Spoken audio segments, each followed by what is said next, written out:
Hello, guys. Welcome everybody to Purple Haze Podcast. Everybody, I am your host Isaac. So, before we get into the video, make sure you hit that subscribe button and smash that like button if you haven't already. So, basically, a week of training camp for the Minnesota Vikings is in the books. So, basically, it's preseason. Now it's time for some preseason month, but we won't get to that yet. But we'll break down some. I don't have time to break down all that happened during training camp for the 6th day. Was not a 7th day, but we already know that a week has happened since training camp. So let's get to it, shall we? So to start off, for maybe day 6, we got this the practice was all defense. Basically, there was a lot of good things to take away from the defense, and it's good to keep that consistency on defense from Brian Flores. It's just amazing already. This guy's already amazing. So, and then also basically another thing, Nick Mullins was also balling too as well for 6th day. Not too shabby. I believe it was a situational football game per se. Basically, the Vikings were down. The offense was down 20-21 with a minute and 25 for the fourth quarter. So basically, defense and offensively, they're posting a situation. Defensively, they stopped them one time for the first team, and then the second team, the offense was able to drive down and score a field goal. Nick Mullins was also not too shabby. He hit a very good dime to Jordan. He was able to hit one of the receivers. I don't remember his name. And he's also credited for a 3rd and 2 scramble for 10 yards at least. So he was able to extend the drive and make plays with his legs. So that's good. And then the game-winning field goal happened. So, it's good to see that Nick Mullins, too, is kind of competing. But I would basically still go with Jaren Hall over Nick Mullins. Nothing against Nick Mullins. He did pretty good. He did pretty well there. So I'm excited to see what we have here.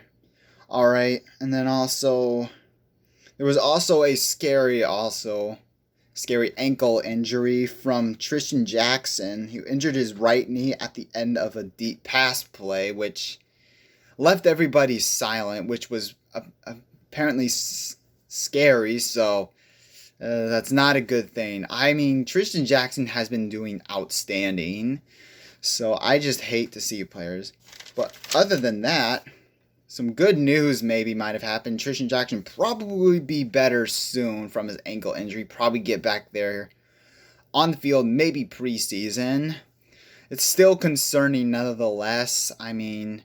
Yes, I do hate seeing players, no matter which team it is, I hate seeing people injured. That's just not my mentality. I hope Tristan Jackson gets better because of that. And then nothing really happened much on day 7. I wasn't able to get any news or anything.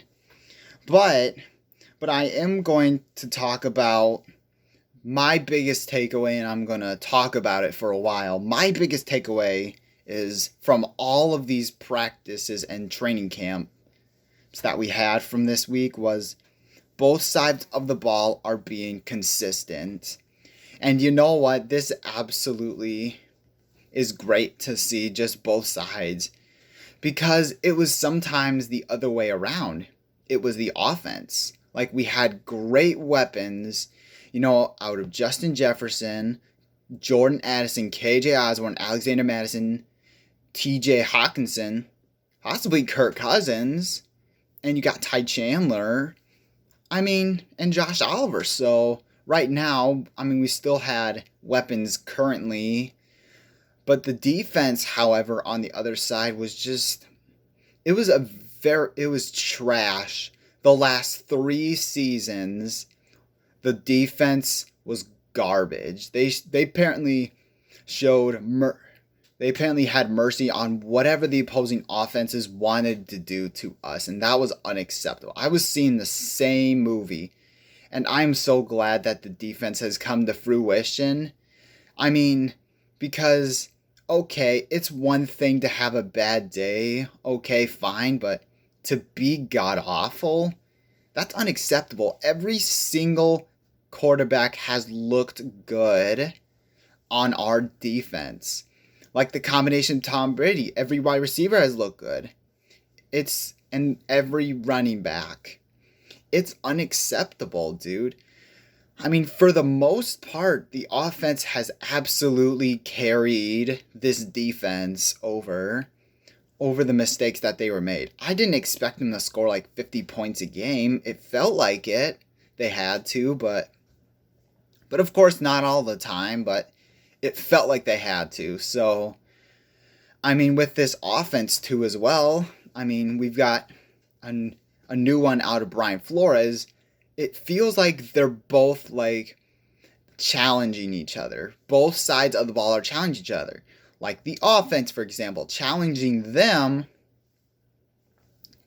The offense is just challenging them to be better against a Brian Flores led defense. Brian Flores is an amazing defensive coordinator, no doubt. He's had years with Bill Belichick and the Patriots, so that's good. He has that on his resume. And the offense, who's already as explosive as they are, I mean, they're trying to do anything against a good defense, so that'll translate. And then the defense, they're playing against one of the best receiver ever in the NFL right now, and some very more than solid weapons out of Addison and Osborne and Hawkinson and Oliver and Kirk Cousins and Alexander Madison, who's a solid running back as well. So defensively, they're trying to get used to it, which is great. So, and the greatest thing about that is both of these things challenging each other for each other to make each other better. And who is that on? That's the coaching staff. All of them, they did amazing, basically. And it's mainly on Kevin O'Connell. I mean, I am all for this, with this attitude of just like getting to know each other better, just building off each other, being better at each position. And it's so amazing to see him just do that. With Brian Flores as the addition, it absolutely helps. It makes it even better. So not only players are playing for their coaches or anything, they are playing off of each other, and the coaching staff shows that and encourages that, and it translates on the field. That is amazing to see. So props to Kevin. So the main credit should go to Kevin O'Connell.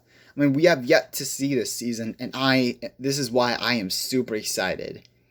We may not have, but here's one thing as well. We may not have a lot of talent on defense, where we got rid of Dalvin Tomlinson, Zadarius Smith, Eric Kendricks, Cameron Dancer, Patrick Peterson. All of these players left. I don't think the defense is going to be any worse. I think it is still going to be good, no matter what talent that has on there. I think they are going to play their asses off. I think so. So it's going to be good. I mean, I am super pumped for the preseason and this season to happen. Also, Dalton Risner, from the Broncos a Bronco guard, he visited the Minnesota Vikings, I believe, a couple days ago, and I want to know what's taking so long to sign this dude. I mean, Dalton Risner, he absolutely more than solid. He's a good pass blocker, and he's a good run blocker. More than enough. Whereas, like, I would replace him, though, with Ezra Cleveland or Ed Ingram, because you need more than enough solid for the interior offensive line. As spotty as it is, and probably the most concerning area I would say on this team, you could absolutely beef up the offensive line with Dalton Risner. I mean, I want to see this dude in purple, but I just want to know why they aren't doing it. He he provides a lot and helps out the offensive line be better. I would either replace him with Ezra Cleveland, who he is a Ezra Cleveland. Let's just reason why I want that is because Ezra Cleveland is more of a run blocker. He is a solid run blocker, but when it comes to passing, he's not so much great, really. Dalton Risner has that attribute, whereas he can pass block. So why not get him? I mean, that's just my opinion. I just want to see him. But it seems like there's a big delay. I don't know if they are, but I just hope they do. So he visited Minnesota. I heard that he had a good visit. That's good and all, but just do it. Like, why wait for that? So anyways, that's going to be it for today. So maybe Friday, I don't know what topic to cover. I will figure it out, but hit that subscribe button if you haven't. Smash that like button if you haven't. We'll probably see you then. Bye.